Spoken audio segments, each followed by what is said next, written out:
The Kennel Club Champion Stake for pointers and setters is revered as the most prestigious event on the field trial calendar for bird dogs and is one of the oldest sporting events of its kind in the United Kingdom.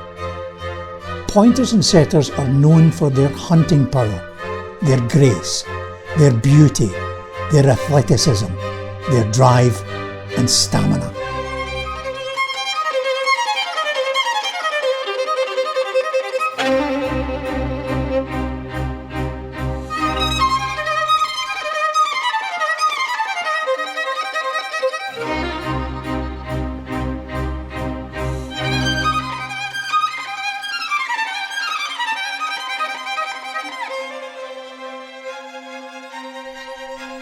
The Champion Stake is held in alternate years by the Scottish Field Trials Association and the International Gundog League Pointer and Setter Society.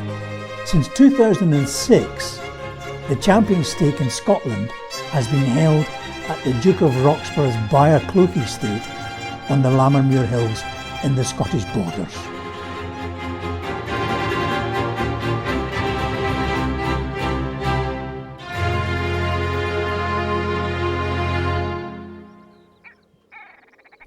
The Roll of Honour reveals that the first Champion Stake took place in 1869. Records stretching back to then makes fascinating reading. The name of Isaac Sharp appears 3 years in succession. A great sportsman and excellent shot, Mr. Sharp won the Champion Stake with his pointer dog, Stylish Touchstone, in 1921, 1922 and 1923. Isaac Sharp had one of the largest kennels of pointers and setters in the world. He bought an empty Speyside distillery at Keith in Banffshire and rebuilt it into a large kennel. British Pathé Film Archives have truly amazing film footage of his kennels filmed in the 1930s. This sort of exercise is developing that perfect rhythm of movement which our slow motion camera shows you in detail. No wonder they cover the ground like lightning. It shows hundreds of pointers and setters being exercised by Mr. Sharp's trainers and kennel men. Now and again we stop for refreshment. By the way, feeding at these kennels is a big business. The dogs eat 10 carcasses of beef and mutton every week, and between 2 and 3 tons of biscuits and meal as well.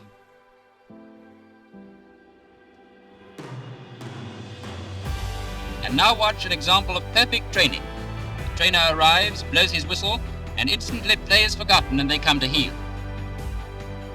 And now let me introduce 2 prize bitches. Stylish Nesta, that's how a really good pointer should look, and Stylish Nellie, an English setter, 2 perfect ladies. Isaac Sharp was one of the most significant bird dog breeders in history, both the size of his kennel operation and with the legacy he left behind.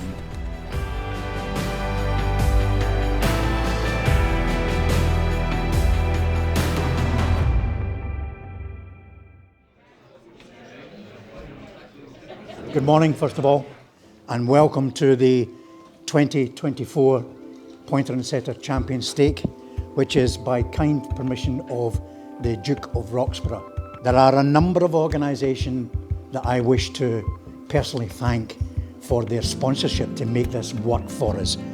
Their sponsorship has enabled us to make this happen today. So, without further ado, I want to wish all of you the very best of success, and I wish all the competitors the best of luck. The Champion Stake was staged just 3 days before the start of the grouse shooting season. The very wet weather throughout the spring had affected breeding success for all species of ground nesting birds across the country, red grouse among them. As the summer pointer and setter field trial circuit progressed in England and Scotland, it became clear that many grouse shooting days were to be cancelled. 18.5 brace of top-class pointers and setters took to the moor. All the dogs had been awarded a first or second in open stakes in the last 2 years. Byrecleugh headkeeper Drew Ainsley took us to his best ground, or at least where he thought was our best chance of meeting grouse, and he didn't disappoint. As set out in the Kennel Club regulations for pointers and setters, the basic requirements are as follows. Dogs should be required to quarter ground systematically, with pace and style in search of game birds, to point game birds, to be steady to flush and shot, and where applicable to fall. Dogs should not be gun shy. The dog should work its point out freely, on command, without the handler either touching the dog or moving in front of it. Sounds easy, but in practice can be very difficult. In recent years, a 3-judge system has been introduced by the Kennel Club Field Trials Committee for the Champion Stake. And the qualifications for the 2024 Champion Stake were for pointers and setters which have won a first or second award in open stakes, or a first award in an open breed stake since 30th July 2022. The winner and runner-up in the 2023 Champion Stake and the winner of the 2024 Kennel Club Puppy Derby are entitled to run. The 2023 winner of the Irish Championship for pointers and setters is eligible to compete.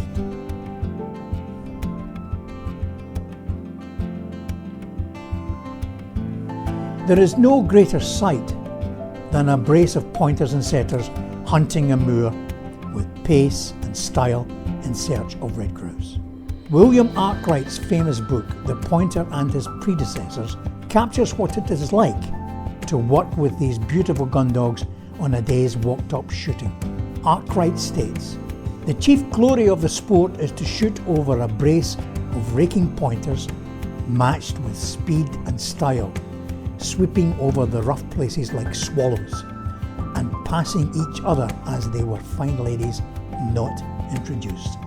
Let one of them get a point and the other will, as if connected by invisible wire, instantly point at him, in other words, back him. And as the pointing dog advances to make sure of the birds, the backer will do the same, often with an absolute mimicry of its leader's movements." You've been in the pointer setter game for a long time. Who actually influenced you in your early field trial career? Oh, it had to be the late Mrs. Eppie Buist, renowned for her fern pointers up in the far north of Scotland, secretary for the northern counties, and she asked me to come along to her trial and actively encouraged me, and the rest's history. What do you think of the standard of pointers and setters today compared with when you started? Well, they're equally as good, that's for sure. I was sort of starstruck when I first came into trialling, looking at the standard of some of the dogs, but then as you go through the years and seeing dogs, yeah, the standard's pretty high at the moment, John. Do you think the handling is getting better? Definitely, and I think it's across the board. I think even some of you see the top handlers, and you see other handlers sort of trying to mirror them because they realise if they're not doing the job properly at field trials, they're going to be in trouble. How do you actually get your pointers fit for trials? Primarily, start to give them exercise long before you're allowed to go out on the moor, on the roads, get the pads hardened up. And then, obviously, if you can get a bit of grouse counting done, early doors before the trials. But as you know, the trials start very early, and it's really just road work then.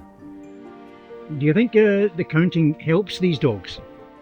Absolutely, no question about it. I think most of the people that come trialling and do counting really enjoy the counting, because then you're not under the strict rules and regs of the field trial.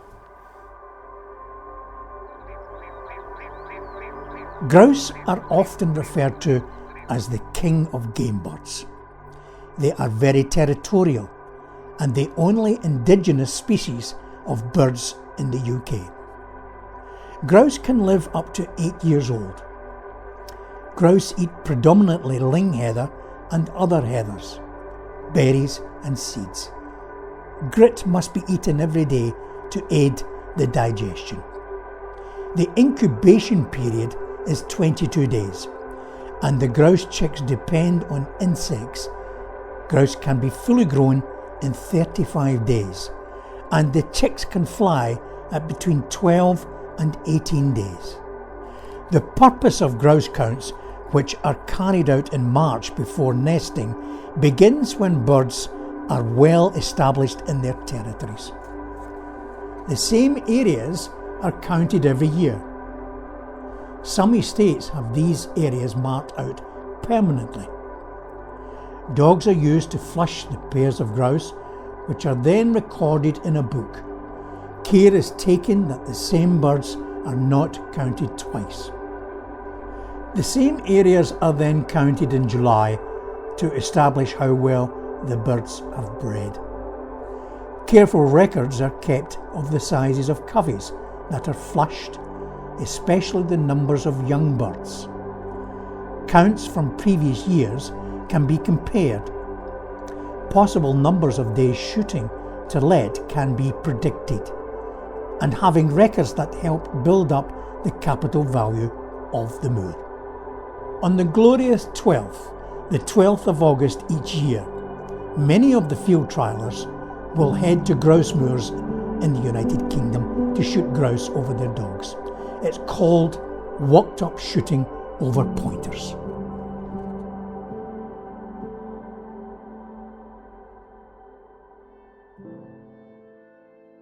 Steve, you had great success over in Ireland. You've had tremendous success with your red setters here in the UK. In fact, you have won the two previous champion stakes. What comparisons can be made between the sort of conditions in Ireland and what we have here? I think the beauty about this is that the dogs are able to cope with both. In Ireland, the game density is much less than it is over here. So what I normally do is preparing to go across to the Irish Championship. I spend probably 3 or 4 weeks trying to push my dogs out wider and wider than we would normally require here, because they have to range further in order to, to find game birds. If we look back over the last 10 years, sadly in our sport we have lost a few people and really top handlers with top dogs. I think probably what you might find now is the standard of the dog works the same, but there's fewer people running more dogs. And and preparing these dogs for trials, it's a big ask to get these dogs to perform at their very, very best. Tell me about your current team of dogs. You qualified 4 red setters, which in itself is terrific. Tell me about your own team of dogs right now. I've got, I suppose at the top of the pile over the last 3 years, I have a dog called Shanwaikon Diamante, or a kennel name is Ruby. When we came back after COVID, she was second in the British Champion Stake. I've spent a lot of time on her fitness, and we went across to Ireland. She won the Irish Championship that year. In 22, she won the British Champion Stake here. And a fantastic achievement. I was really pleased with that, and last year she was I won it with a younger dog, and Ruby was second. I have Newt in my kennel as well. She's a field trial champion. Hasn't featured in the top spot. She was 4th last year in the British Champion Stake, but she's a field trial champion. She's performing very well. She's a consistent dog. And we mated her to Ruby's brother that belongs to a friend of mine, and that produced in my opinion, a really good litter.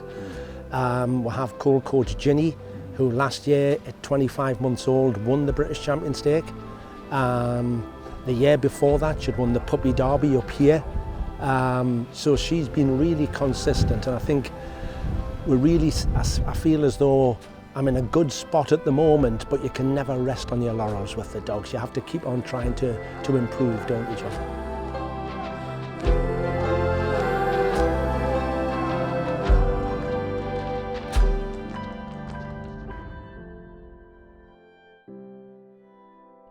It was great to see so many birds on the Muckle Law beat, and every brace of dogs had an equal opportunity to find birds. Rory Butler was gun for the day and did a splendid job going to points on the left wing and the right wing. In the first round, the dogs were asked to run a cheek wind, which was not easy as Drew wanted to preserve this ground for both rounds. The dogs had to deal with both strong winds along with high heather, which was very dry and a serious test. The scenting conditions were excellent for the dogs.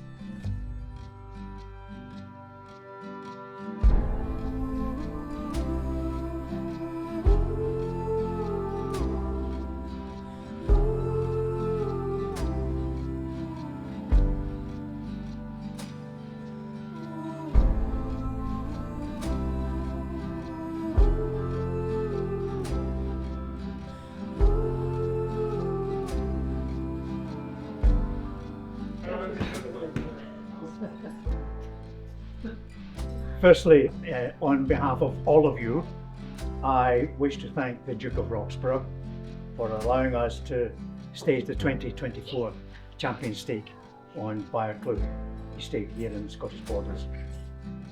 Champion Stake is the premier event for our sport. It's the top event.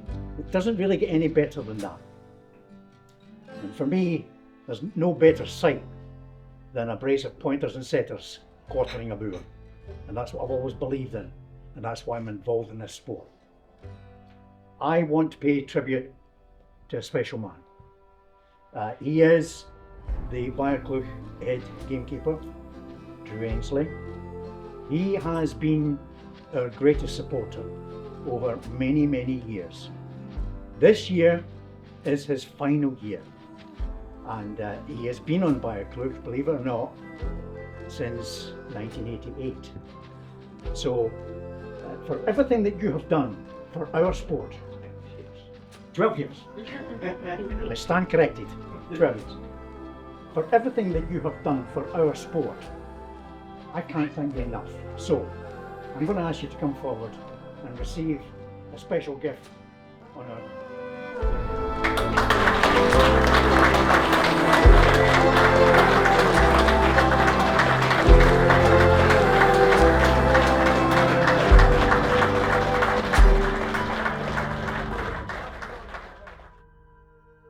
In fourth place, number 11, Mr. L. Hills, Field Run Champion, Guernsey Pinot Pointer Dog, owner and Liquid.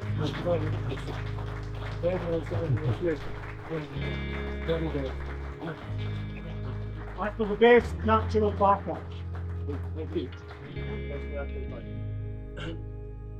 In third place, number 35, Pointer Bridge, Crahan Amber at Shine Ryquin. Owner Davy O'Neill.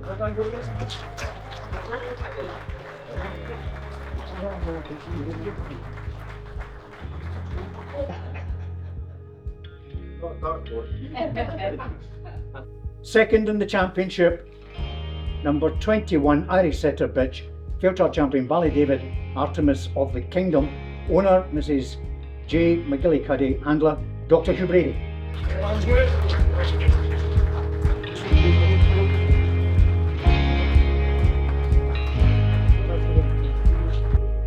Now, the winner of the Champion Stake, who will receive the Heywood Lonsdale Perpetual Challenge Trophy, the Richland Trophy, the Lady Auckland Memorial Trophy, goes to number 34 Irish Setter Dog, Gold Coast Reggie.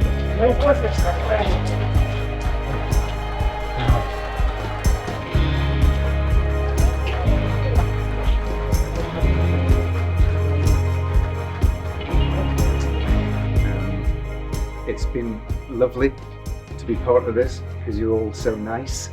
I've heard some terrible stories about trying, but Mr. Jon Kean here has always been a supporter of the dog. You said that when he won his novice. I thought it was not bad, yeah.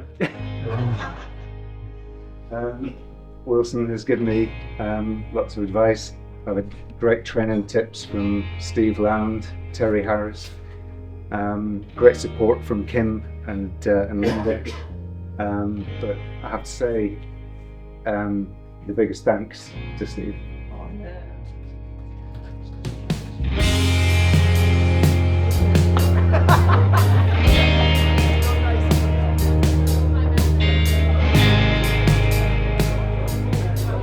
The winning dog was actually superb today. We had a very high standard. There was excellent dog work, and trying to split the dogs was quite difficult, but we all agreed that we had a clear winner in Neil Crozier's dog. Beautiful Irish red setter.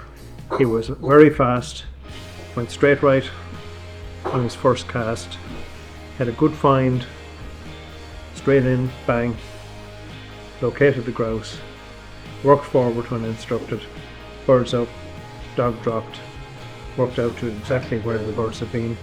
In his second round, we wanted to see some more running. The dog was superb. He went out to the left, straight lines again, came across pointed, produced birds again, put him down again, and he produced birds again, and the three of us agreed. There's nothing more that we could see from this dog. Tremendous. That he could do. So we picked him up. Actually, we had a lot more difficulty in trying to assess second, third, fourth, fifth, and down along. We have to split the dogs, so we have to find second, third, fourth, and what knocked back some of the dogs was non-productive. That means our dogs point and don't produce birds. And then we're looking for nice quartering.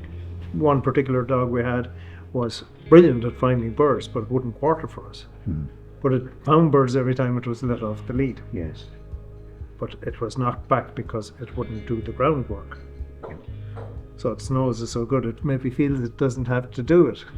But that's what we're looking for. When you actually had to walk in it, it was actually very deep, so the dogs couldn't show themselves to their full ability. But those that came through did it very well. Obviously, we were really fortunate. We had good guidance from the head keeper, so that's really important for us as judges to be able to communicate with them really well. And I think the standard today is the highest I've ever seen. Now maybe I'm biased, but I think it was. You know, we had Richard McNichol's dogs. We had, you know, Steve Robinson's dogs, beautifully trained, every one of them. You know, fantastic field trials. And it was great to see Neil, who has only come into the sport for a year, to take the honours today. It was fantastic. I've listened to Olympic medalists this last week, and they're saying it hasn't sunk in, and no, I understand why. It hasn't sunk in. It's epic. I've been trying to win an Open. I've been knocking on the door, but today, certainly with him, it all came together. He was just, you know, arrow straight out, turning on a sixpence, arrow straight the other way. His pointing was just great. He's 3 years old. He's a nice young fast dog. He looks great when he's running, and I thought, well, that's all we'll do. He's my first setter, certainly. In the past I've had German pointers, which, as you know, although it sounds like the same thing, it's a very different beast. My wife, she said, if you're gonna get the setter that you've talked about for all these years, you know, you're not getting any younger, so get one now. And that was when I was 57. I'm 59 now, and I'm 60 next month. And so I rang Steve Robinson through a convoluted process, and he said, come and meet me. So I went to meet him. I somehow convinced him that I should have one of his dogs. And then I began the training process, which was actually really quite different to the German pointer. But he kept me right. You know, he told me he gave me lots of homework, and all the time I was saying, this trialing sounds like a lot of hard work and stress on traveling and money. You know, I would just want to go shooting with the dog, but he twisted my arm, and here we are today, John. I'm blown away, John. I'm blown away. Yeah, well, to quote you, I'm going to have a rather large dinner tonight. Goodbye. Thanks a million.